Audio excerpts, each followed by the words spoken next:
Hi. దేశమంటే మట్టి కాదోయ్, దేశమంటే మనుషులోయ్ అంటాడు గురిజాడ.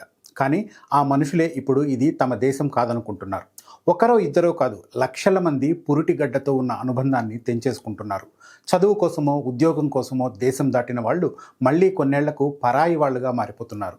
భారతీయులు విదేశాలకు వెళ్ళడం కొత్త కాదు, కానీ అలా వెళ్ళిన వాళ్ళు పౌరసత్వాన్ని కూడా వదులుకోవడం ఈ మధ్యకాలంలో ట్రెండింగ్గా మారింది. గుడ్ బై ఇండియా అంటూ వేరే దేశాల్లో పౌరులుగా మారిపోతున్నారు.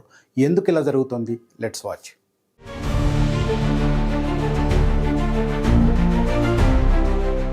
విదేశాల్లో చదువు, ఆపై మంచి ఉద్యోగం, రెండు చేతుల సంపాదన, జీవితంలో అన్ని విధాలా ఎదిగేందుకు వెతుక్కుంటూ వచ్చే అవకాశాలు, ఇంతకు మించి ఏం కావాలి?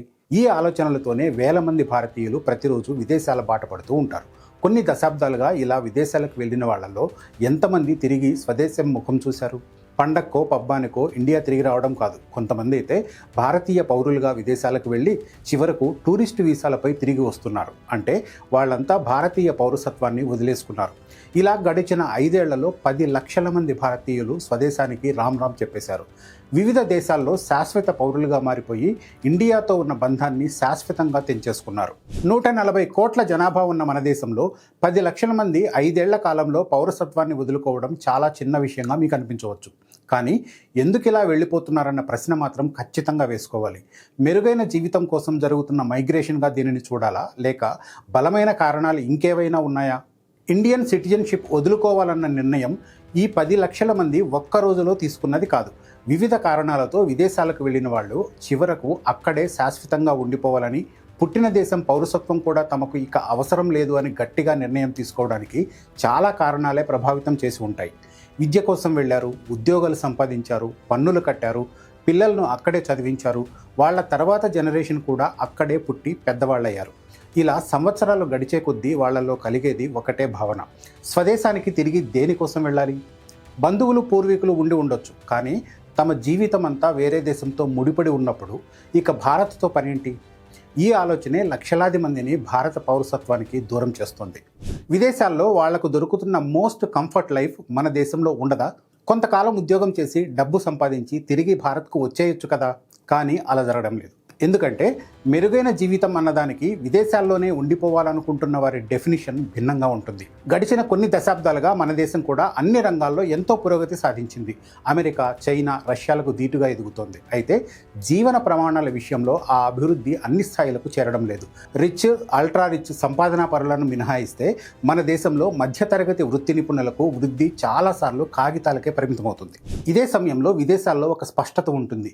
నిర్దిష్ట పని గంటలు, స్పష్టమైన లేబర్ చట్టాలు, పారదర్శక పన్నుల వ్యవస్థ, పనికి ఫలితంగా జీతం పెరుగుతుందనే నమ్మకం. ముఖ్యంగా 30లు 40ల్లో ఉన్న వాళ్ళకి ఉద్యోగ స్థిరత్వం, పిల్లల చదువు, ఆరోగ్యం ఇవన్నీ రాజీ పడలేని అంశాలు. అందుకే ఇంజనీరింగ్, మెడిసిన్, మేనేజ్మెంట్, రీసెర్చ్ డిగ్రీల కోసం వెళ్ళిన విద్యార్థులు అక్కడే ఉద్యోగాల్లోకి అడుగు పెడతారు. అది పర్మనెంట్ రెసిడెన్సీగా, ఆ తర్వాత పౌరసత్వంగా మారుతుంది. ఇలా దశాబ్దాలుగా సాగుతూనే ఉంది. టెక్నాలజీ, హెల్త్ కేర్ రంగాల్లో ప్రపంచానికి డిమాండ్ ఎక్కువ. స్కిల్ ఉన్న వాళ్లకు ఏ దేశమైనా రెడ్ కార్పెట్ పరుస్తుంది. నైపుణ్యానికి విలువ ఎక్కడుంటే ప్రయాణాలు కూడా అటువైపే ఉంటాయి. అమెరికా, కెనడా, ఆస్ట్రేలియా, యూకే ఇప్పటికీ భారతీయులకు టాప్ డెస్టినేషన్లే. కెనడాలో భారతీయులు అతిపెద్ద వలస సమూహంగా ఉన్నారు. ఇటీవల మారుతున్న జియోపాలిటిక్స్, వీసా నిబంధనలతో భారతీయులు కొత్త మార్గాలను కూడా అన్వేషించుకుంటున్నారు. ఇంజనీర్లు, నర్సులు జర్మనీ బాట పడుతున్నారు. వృద్ధ జనాభా ఎక్కువగా ఉండి వారి అవసరాలు తీర్చే సర్వీసులు అందుబాటులో ఉన్న జపాన్, ఫిన్లాండ్, ఇటలీ దేశాలకు మన దగ్గర నుంచి యువత ఎక్కువగా వెళ్తుంది. తాత్కాలిక ఉద్యోగం కోసం కాకుండా దీర్ఘకాల నివాస మార్గంగా యుఏఈని చూస్తున్నారు మన వాళ్ళు. ఇక మన దేశం సుదీర్ఘంగా ఎదుర్కొంటున్న కొన్ని సమస్యలు కూడా విదేశాల్లో ఉన్న భారతీయులను తిరిగి రానియకుండా చేస్తున్నాయి. స్వచ్ఛమైన గాలి, పరిశుభ్రమైన మంచినీరు ఈ రెండు ఆరోగ్యాన్ని ప్రభావితం చేస్తాయి. ఢిల్లీ వంటి నగరాల్లో శ్వాస తీసుకోవడమే సవాల్గా మారింది. బెంగళూరు, హైదరాబాద్, చెన్నై వంటి మహానగరాల్లో కూడా పరిస్థితి ఇంచుమించు ఇలానే ఉంది. పరిస్థితి ఇప్పుడే ఇలా ఉంటే తమ పిల్లల భవిష్యత్తు ఏంటనే ప్రశ్న ఎవరికైనా వెంటాడుతుంది. దీర్ఘకాలంలో నాణ్యమైన జీవన ప్రమాణాలన్నవి విలాసాలు కాదు, అవి ప్రతి మనిషి కనీస అవసరాలు. ఇలాంటివి కూడా దొరికే పరిస్థితి లేదనుకున్నప్పుడు స్వదేశం వచ్చి ఏం చేస్తామన్న ప్రశ్న చాలామందిని వేధిస్తుంది. ఈ మధ్య సిటిజన్షిప్ బై ఇన్వెస్ట్మెంట్ ఆప్షన్ కూడా బాగా పాపులర్ అవుతోంది. ట్రంప్ పుణ్యాన డబ్బులతో పౌరసత్వాన్ని కొనుక్కునే వెసులుబాటు కూడా ఉంది. ప్రపంచవ్యాప్తంగా ఈ ట్రెండ్ పెరుగుతుంది. ఈ ఆప్షన్ను ఉపయోగించుకుని విదేశాలకు వెళ్లే వాళ్ళు కూడా తిరిగి భారత్ వస్తారన్న గ్యారంటీ అస్సలు లేదు. ఇలాంటి పరిస్థితుల మధ్య 5 ఏళ్లలో 10 లక్షల మంది మన దేశ పౌరసత్వాన్ని వదులుకోవడాన్ని మనం ఎలా చూడాలి? భవిష్యత్ తరాలకు ఈ పరిణామం ఇచ్చే సందేశం ఏంటి? మీ అభిప్రాయాన్ని కామెంట్ చేయండి. Thank you.